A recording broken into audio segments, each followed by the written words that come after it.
আধুনিকতার যুগে এসে ঘানির সেই ক্যাসক্যাস আওয়াজ, মহিষের মাধ্যমে গুড় তৈরি হচ্ছে প্রাকৃতিক অরিজিনাল কোনো কেমিক্যাল ছাড়াই, একেবারে অর্গানিক গুড়। এই যে আমরা পেছনে দেখতে পাচ্ছি মহিষ দিয়ে একেবারে প্রাকৃতিক পরিবেশে প্রাকৃতিক ভাবে গুড় উৎপাদন করছে, গুড় তৈরি করছে।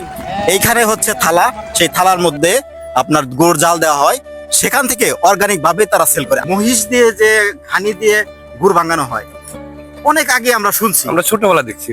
এটা এটা কেন করা হচ্ছে? এখন তো মেশিন দিয়ে করতে পারে। মেশিনটা হলে সবচেয়ে উত্তম হয় এই মহিষ দিয়ে ঘুরাইলে। মেশিন দিয়ে করলে আপনি যদি 100 আপনার 1 চড়া হয়, এটা দিয়ে আপনার 80টাই 1 চড়া হয়। তাই? জি, এটা মানে গুড়ে রসটা বেশি। হ্যাঁ, রসটা বেশি হয়। কারণ কি? কারণটা এটা আস্তে আস্তে ঘুরে, যার জন্য রসটা উৎপাদন বেশি হয়।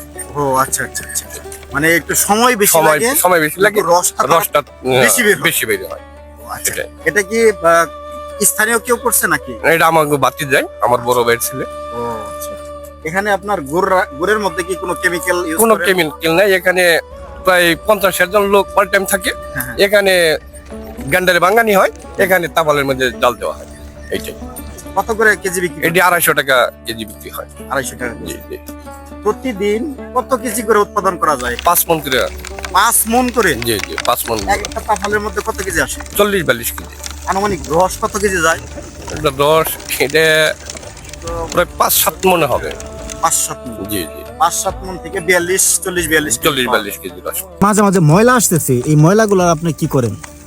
ময়লা এটা তো এই যে কুইয়াটা থাকবো, হ্যাঁ, সাইডটা দিব কুইয়া, ও সাইডকে দিব। জালি, আচ্ছা আচ্ছা, যে মাছ মারা জালিটা, হ্যাঁ হ্যাঁ, যেমন এই ডিঙি মাঝে কুইয়া, এটা সাইডটা ময়লা তুলবো। আবার হিউলের ডালা বাইরে কচলায়া, এটা দিলে সব ময়লা এটা লোক শিমুলের ডাল। মানে এই গোলা যে কালারটা আছে, এই কালারটা পরিষ্কার করার জন্য শিমুলের ডাল ব্যবহার করেন। কাকা, গ্যান্ডারে কি মিষ্টি লাগে? মিষ্টি মানে দেখি একটু খাওয়ান আমারে। ছোট করে কেটেন, ছোট করে। এটা খেয়ে দেখেন, মিষ্টি হবে তো? একের খুবই মিষ্টি। এটা কি কি জাতের? এই তো ফিলিপাইনি। আচ্ছা আচ্ছা, এটা হচ্ছে ফিলিপাইনি লাল জাতের আখ। দেখি কিরকম লাগে এই আখ দেয়। এই যে এখানে দেখেন প্রাচীন উপায়ে হচ্ছে এখানে গুড় তৈরি করা হচ্ছে মহিষ দিয়ে, ঘানির মাধ্যমে। আপনাদেরকে একটু খেয়ে দেখায় যদি।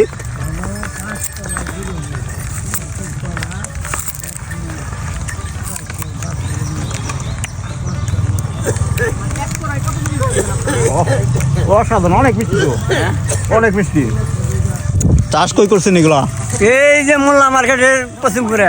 এই পাশে কত বিঘার মধ্যে চাষ করছেন? 2 বিঘা। 2 বিঘাতে?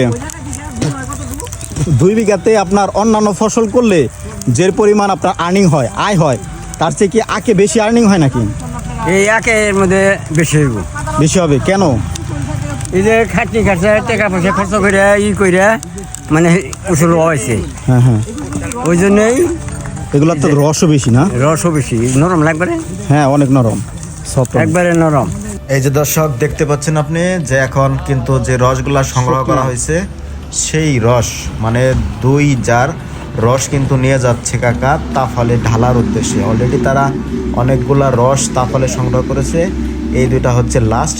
এরপর হচ্ছে তারা জাল দেওয়ার জন্য জ্বালানি ব্যবস্থা করবে এবং আগুন জ্বেলে দেবে এখানে, এবং কিছুক্ষণ জাল দিবে, মোটামুটি কিছুক্ষণ না অনেকক্ষণ জাল দেওয়ার পরেই কিন্তু এখানে পরিপক্ক একটা চিনির রূপ মানে গুড়ের রূপ ধারণ করে। সেটাই আমরা আপনাদের দেখানোর চেষ্টা করতেছি। এই দেখেন এখন কিন্তু তাফালটা পুরো টুবো অবস্থা, টইটুম্বুর।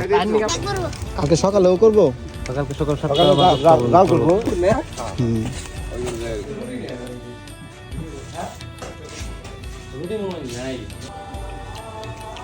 সাথে পার্থক্য আছে। কিরকম? আমরা জামালপুর সিরাজগঞ্জে যেখানে থেকে গুড় খাইছি তার থেকে এটা বেশি মজা, ঘ্রাণ ভালো, স্বাদও ভালো। তাই? হ্যাঁ হ্যাঁ। শরীফ ভাই, এই এটারে কি বলে জানি ওনারা? এটা মধু মধু মধু ঘ্রাণ আছে, কিন্তু মধু মধু। হ্যাঁ, একটু মধু মধু গান আছে।